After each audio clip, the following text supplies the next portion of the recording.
Setujukah Anda kalau di tahun 2045 Indonesia menjadi negara top 5 terbesar GDP-nya? Ini adalah sebuah pertanyaan di sebuah forum yang dihadiri 5.000 orang, 4.000 via online, 1.000 di ruangan offline, minggu lalu di Surabaya. Jawaban saya adalah tidak mungkin Indonesia bisa menjadi negara 5 besar di tahun 2045 kalau mengelola negaranya seperti sekarang ini. Karena untuk menjadi top 5 dunia itu bagaikan ikut kompetisi Liga Champion, maka di lapangan kita harus melihat siapa pelatihnya, siapa penyerangnya, siapa backnya, siapa gelandangnya, siapa kipernya, dan apa strateginya menghadapi lawan yang pakai formasi 4-3-2-1 yang otoriter, lawan formasi 4-4-2 yang kuat bertahan dan jago menyerang, atau formasi menyerang lawan kita 4-2-4. Untuk itu, semuanya mana dan apa strategi Indonesia? Pemainnya saat ini, ya kalau dilihat, maaf ngomong nih ya kayak Liga Tarkam, Liga Antar Kampung.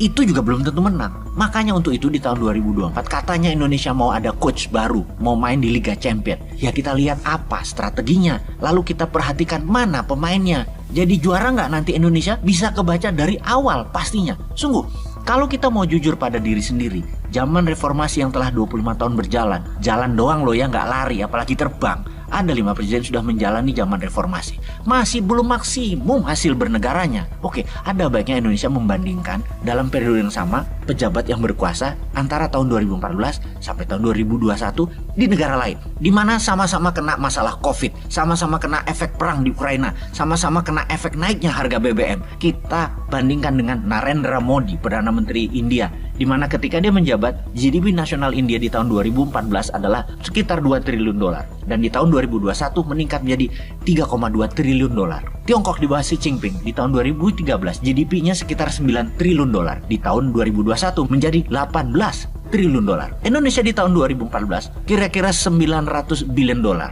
Menjadi 1,1 triliun dolar di tahun 2021 atau hanya naik 20% dalam 8 tahun. Masih jauh ketinggalan dibanding pemimpin negara lain di waktu yang sama. Yang jadi pertanyaan, lihat saja skuad timnya. Orang nggak ada Messi-nya, nggak ada Ronaldo-nya, nggak ada De Gea-nya, kipernya, nggak ada Mourinho-nya. Bagaimana mau jadi juara dunia? Liga Champion aja nggak masuk. Kembali ke pertanyaan awal. Akankah Indonesia menjadi negara nomor 5 terbesar di dunia di tahun 2045? Maka kita harus berkaca pada posisi kekayaan GDP nasional negara top dunia saat ini. Jadi kalau melihat GDP tahun 2021 negara besar saat ini, pertama Amerika itu nilainya 23 triliun dolar, Tiongkok 18 triliun dolar, Jepang 5 triliun dolar, Jerman 4,5 triliun dolar, Inggris 3,7 triliun dolar, India 3,2 triliun dolar, Indonesia 1,1 triliun dolar, masuk nomor 15 atau 16 dunia. Di mana di tahun 2045 Tiongkok itu nilainya kira-kira 80 triliun dolar GDP-nya, Amerika sekitar 60 triliun dolar, India 40 triliun dolar. Maka Indonesia paling top, naik jadi 5 triliun dolar. Masih di posisi saat ini juga, masih ranking 15 dunia, walaupun naik memang dari 1,1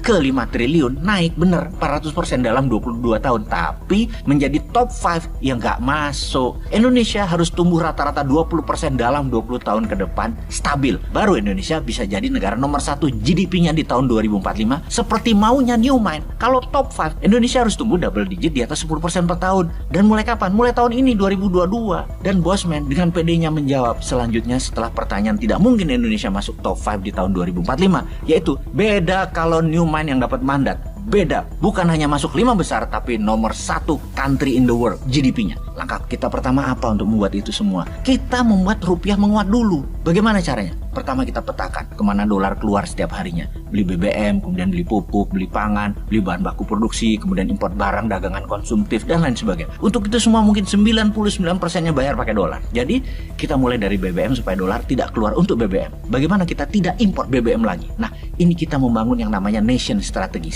nasional 10 tahun ke depan dalam bidang ketahanan energi. Kalau saat ini lucu, kita kurang memiliki oil refinery pemurnian minyak yang bahan mentahnya impor. Otaknya impor terus kali ya. Hebatnya lagi, nggak dibangun kilang minyak yang kapasitasnya memadai.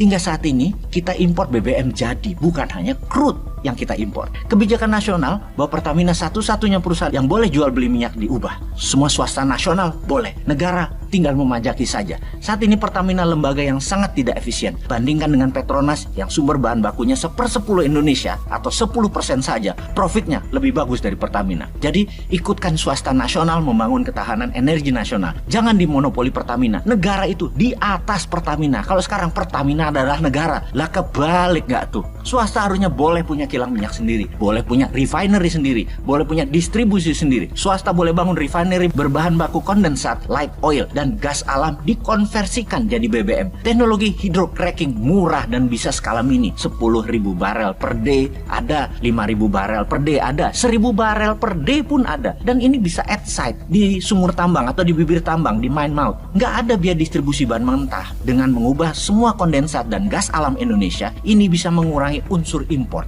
Mungkin dari 800.000 barel per hari impor, jadi tinggal 200.000 barel per hari importnya. Strategi ini mungkin tidak menghasilkan dolar, tapi strategi ini mereplace, menggantikan impor. Pengaruhnya besar banget dalam fluktuasi mata uang karena mendadak demand beli dolar berkurang. Sekarang kebutuhan dolar malah negara sendiri yang beli. Lalu lucu, intervensi jual dolar di pasar, tapi besoknya dibeli lagi oleh negara untuk dana impor. Wes, kuapok mau kapan? Jal.